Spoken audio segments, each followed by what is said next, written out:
The other day, I posted about how I had taken a fast and what I prayed about and how God answers prayers and what we learned from that. But there's actually like things we can do to fast effectively. And if you haven't like fasted really, there's you don't really know what you're doing except for just like not eating, especially if you're fasting food.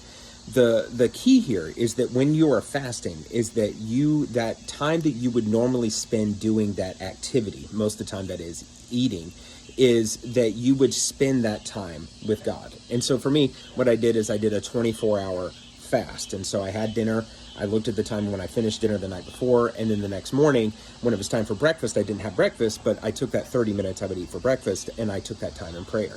Same story for lunch. Instead of the time I would normally eat for lunch, instead of me taking an hour to like watch a show and eat food, I sat and was like, okay, I'm going to take this time to pray and worship and spend time with God. And then even in those times where like, gosh, I really want a snack or like I'm really hungry, those are times to remind me. And it's like, okay, I'm going to spend this time to pray and to keep my focus on God.